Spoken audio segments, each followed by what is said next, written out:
Well, now America's mayor is getting involved in this case. Mark and Patricia McCloskey, along with former New York City Mayor and President Trump's attorney Rudy Giuliani, join me now from St. Louis. Guys, thanks so much for coming on. We really do appreciate it. Mayor, tell us, just to start off, well, thank you. Why are you in St. Louis and what part you're going to play in this case? Well, I'm here with Bernie Kerik, and what we're doing is we're examining this case because it is very, very similar to a pattern that's going on around the country. These people, the McCloskeys, are clearly being persecuted, not prosecuted. They were attempting to defend themselves. The laws of Missouri are about as clear as you can be under the Castle Doctrine and hold your ground. They had every right to do what they were doing. These people were threatening them.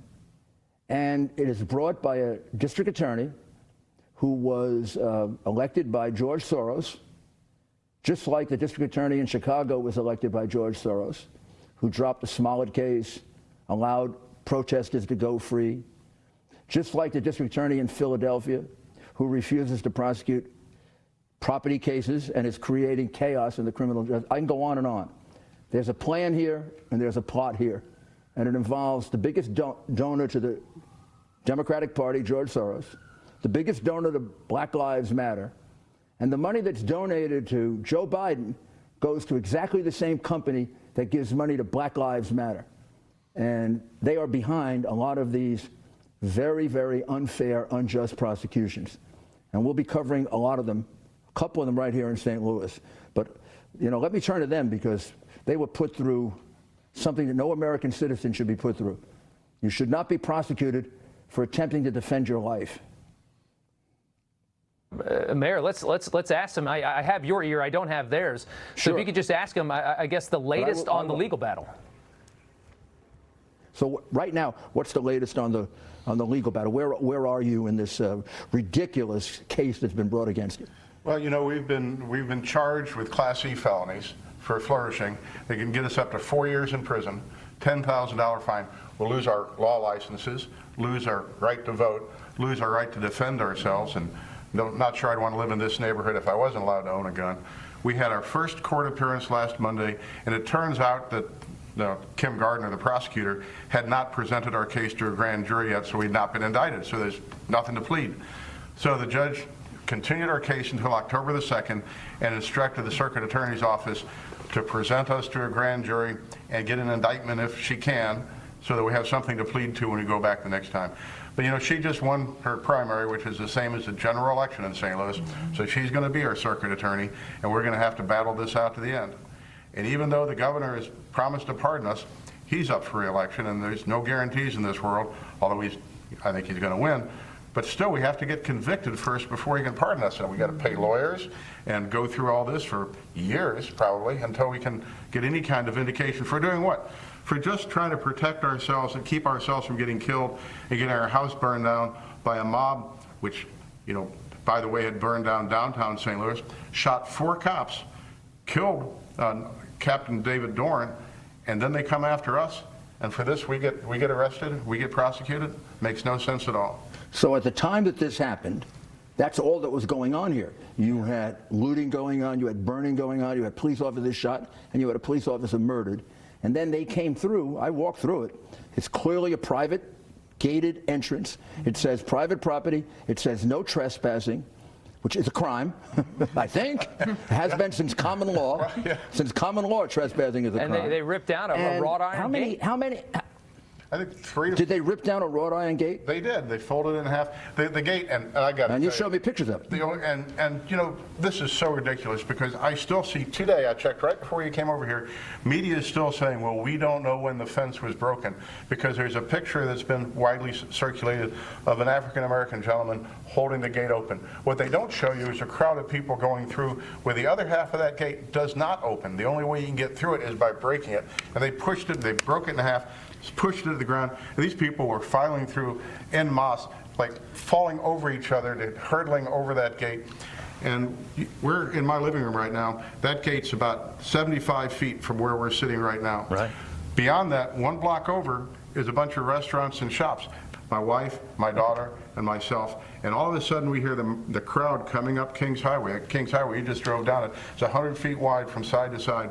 Fills from wall to wall with people as far as we could see. The police had shut down Kings Highway to allow the mob to come through, but posted nobody on our gate. And we're sitting there, I look over at Patty, and I said, holy, you know what?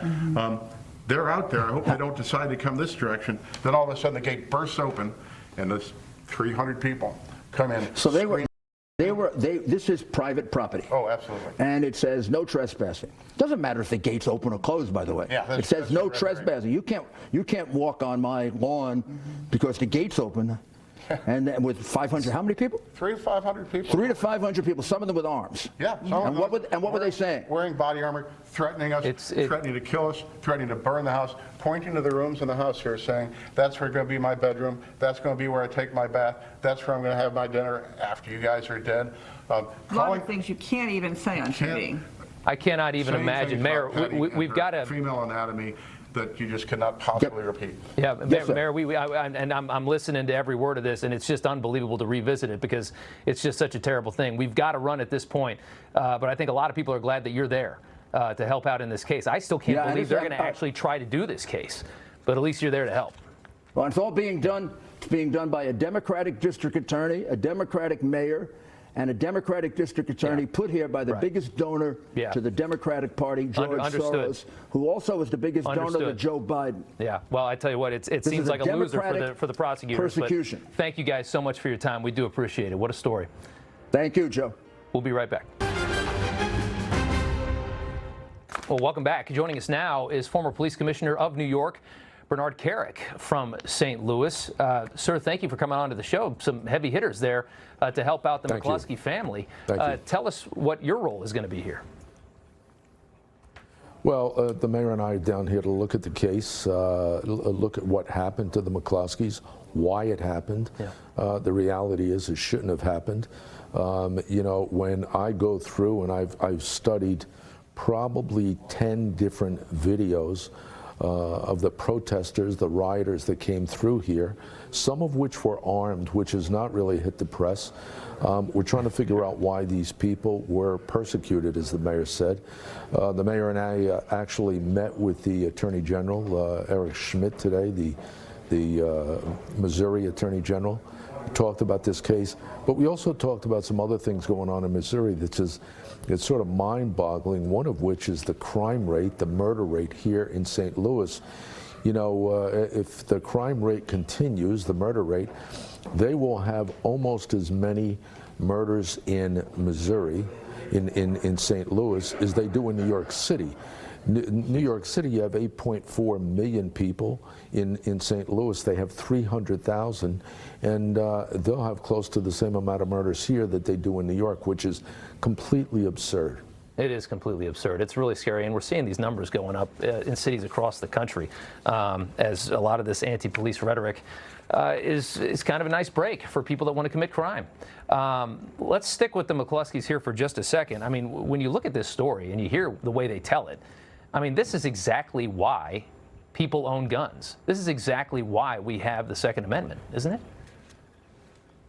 This is exactly why we have the Second Amendment and the right to bear arms, the right to protect your property, the right to protect your family. And that's exactly what they were doing. There was a reasonable expectation by the McCloskeys that these people were going to do them harm. You had armed men in the group. You had them screaming and yelling about killing their dog and taking over their house and all this other nonsense. They had already witnessed what they had done to downtown St. Louis. They had a reasonable expectation that they were next, and they had a reasonable expectation to protect themselves, their family, and their home. And for that, they were arrested, which is extremely hard to believe for somebody like me. Yeah, it's really hard to believe that they're trying to push this thing through, too. That's what I can't believe it hasn't been dropped yet. Let's talk about Police Officer Tamaris Bohannon. I was actually happy to get to talk to you today because I saw your tweet yesterday regarding this police officer who was killed, and just the absence of much coverage on this officer. Here's your tweet right there. A white guy shoots and kills a black cop, father of 3. There isn't a word from Black Lives Matter, the NBA, NFL, NHL, MLB. But if a cop kills a black career criminal or sex offender, they want to burn the city down. Think about that for a minute. Also, David Dorn was killed. Another black ex-police officer was killed. It doesn't get the same attention. What is happening?